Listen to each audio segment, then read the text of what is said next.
iRacing's executive producer Greg Hill made a rare appearance on the forums this week to reveal all in their latest development update, and boy do we have some huge features on the way. From new tracks and license changes to an update on rain, core engine updates, and yes, a career mode, there's plenty to get excited about for Season 4 and beyond.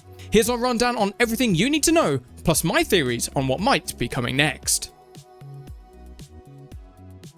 In total, 11 brand new tracks have been confirmed to be in production. There's 7 circuits for road: Portimao, Mazzano, Mugello, Pukekohe, Lebanon and Navarra, with no dates, and an updated Zandvoort which will arrive in Season 4. New Zandvoort will be free for owners of the Legacy Zandvoort circuit, and bundled with Legacy Zandvoort for new buyers, a nice touch from the iRacing team. On Oval, there's 3 new tracks in the works: Slinger Speedway, Winchester Speedway, and both the asphalt and dirt configurations of Kern County, which will be bundled together and priced as a single track. Again, a smart move from the iRacing team. There was 1 new dirt course confirmed too, Lucas Oil Speedway. In terms of future editions, Greg noted 3 important points: that they'll be revisiting the UK with the addition of multiple new circuits, that they're expanding into new areas of Asia where we don't yet have a presence, and that several developers across Europe and across the world who joined us this past year have already been a big help taking photos, flying drones and capturing scans. Plus, there's multiple unnamed dirt oval tracks, a brand new dirt car, and multiple short oval cars in their planning stages. My theory? The Navarra circuit was purchased by Jonathan Palmer's Motorsport Vision in September 2022, who have since resurfaced the track. MSV also owns a lot of British circuits. Brands Hatch, Alton Park, Snetterton and Donington Park are already in iRacing, but Cadwell Park, Bedford Autodrome and MSV's upcoming circuit at Laon-Couvron Air Base in France are not. Could we see them come to iRacing too? Significant progress has been made on rain and wet weather driving in the last few weeks, with Greg stating that track polish and rubbering systems will dramatically affect your line around the track depending on the conditions and the state of several dynamic, physically based systems. Greg also confirmed that rain is just one part of a new physics-based weather system, with the ability for parts of a circuit to see wildly different conditions. For example, at the Nürburgring, it could be raining at the carousel, but bone dry at Flugplatz. In single-player and hosted sessions, players will have full control of the weather conditions, not just when rain appears, but the intensity, the areas of the circuit it will affect, and much more. With rain comes the need for rain tyres, and Greg notes that they'll provide impressive grip up to a limit, but will hydroplane beyond that. Wet to dry races will see a natural dry line develop, as tyre friction burns water off the track surface, and drivers will have to approach their racing with the mindset of a real-world racer facing the adversity of real-world dynamics. A deeper dive on this new weather system will come closer to release, and although a launch window wasn't mentioned, we're expecting to see its launch before the end of 2023. With the sheer variety of road racing on iRacing, it seems odd that MX-5s and GTPs are under the same license. That looks like it's about to change. Greg confirmed a change to road racing licenses that will improve the experience of racing in cars with dramatically different characteristics and the pitfalls that can be experienced when trying something less familiar, with more significant core changes to how licenses work being explored for the future. My theory? When iRacing partnered with the FIA at the start of Season 3, iRacing President Tony Gardner stated that, in addition to iRacing's new FIA F4 Challenge, iRacing and the FIA are discussing additional esport plans for the future. With it widely believed that Mercedes pushed for tighter track limits at various circuits as a condition of licensing their F1 cars to iRacing, could the FIA be pushing to split the road license into open wheel and closed wheel categories as a condition of including more of their series into iRacing, such as F3 and F2? Looking back at MSV, their GB3 and GB4 championships run equivalent F4 and F3 chassis from Tartus as an alternative to Dallara. Could a deal be made for those machines to make their debut? Rejoice, sim racers, 3D curbs are back on the table. Greg confirmed that the 3D curb project is back online and progressing well, alongside tyre modelling and physics engine changes to accurately replicate the experience of driving over them. These new curbs are set to significantly affect your racing line at some circuits, resulting in a noticeable impact on the driving experience and your lap times.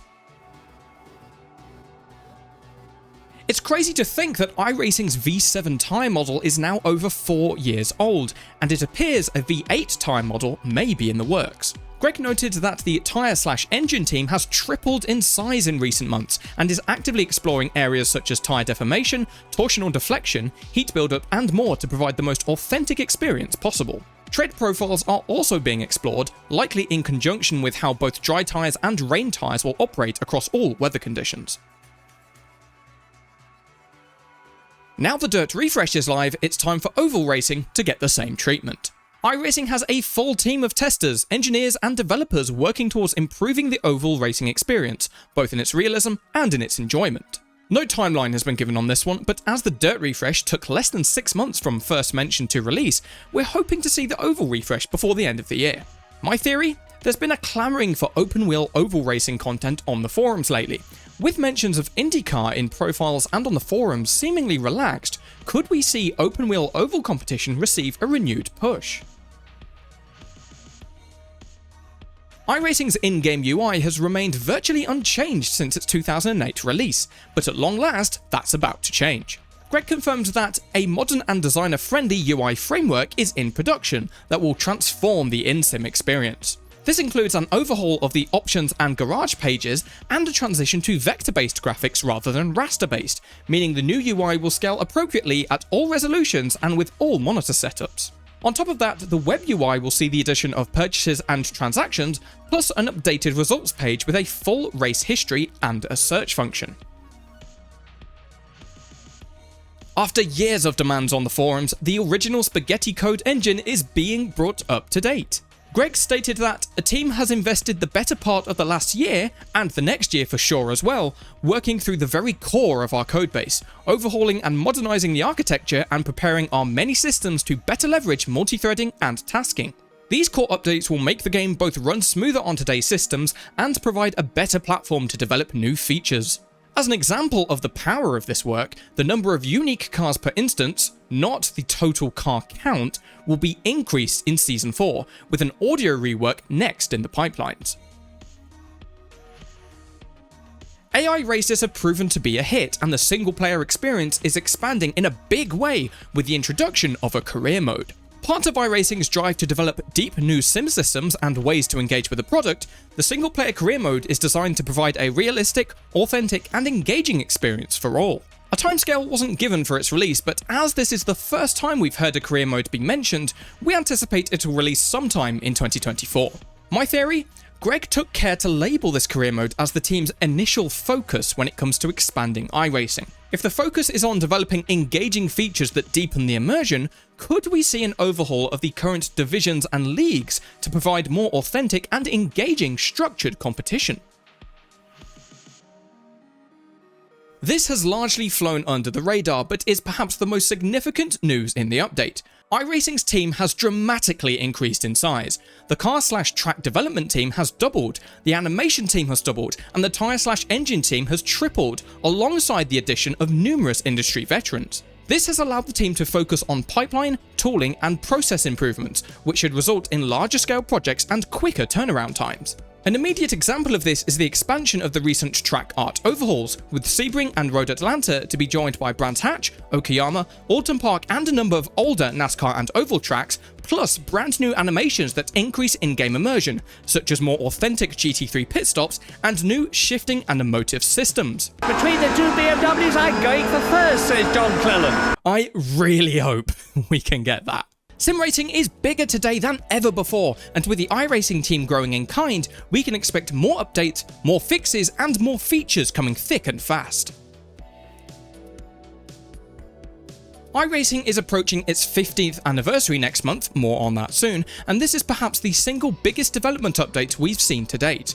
The community is bigger, the team is bigger, and we're entering a golden age for sim racing. In Greg's words, there's never been a more exciting time for iRacing, so let's hope Season 4 lives up to the hype. But what do you think? What else do you believe we'll see release in Season 4? Which new feature are you most excited for?